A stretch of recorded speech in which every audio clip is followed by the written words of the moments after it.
On va retourner voir ce qui se passe en direct dans les rues de Paris. Regardez ces images.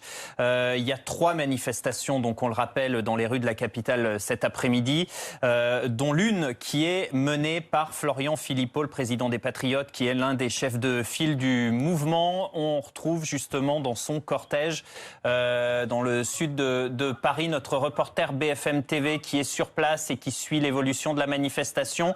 Quelle est l'ambiance ?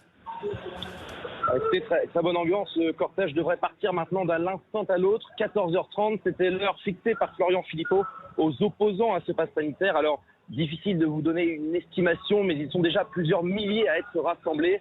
Depuis quelques minutes, les organisateurs se chargent de chauffer la foule. Liberté, ont crié, chanté les manifestants. Macron démission et une Marseillaise a été entonnée. Et puis Florian Philippot a pris la parole, attaquant la politique d'Emmanuel Macron, de Jean Castex et d'Olivier Véran. Et en reprenant ce slogan, liberté, c'est évidemment pour lui, Florian Philippot, un moment important pour tenter de rassembler, de catalyser cette colère autour de son parti, les Patriotes. Il y a d'ailleurs beaucoup d'affiches siglées des Patriotes avec ce slogan « Libérons la France ».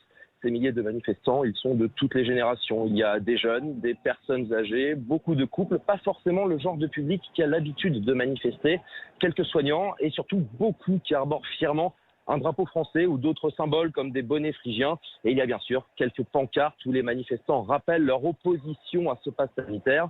Nous n'avons pas vu de gilets jaunes, ils sont plutôt dans l'autre manifestation parisienne. Enfin, un dernier mot sur l'ambiance, chaleureuse et bon enfant avec des chants et puis des enceintes, vous l'entendez peut-être, qui diffusent des classiques de la chanson française.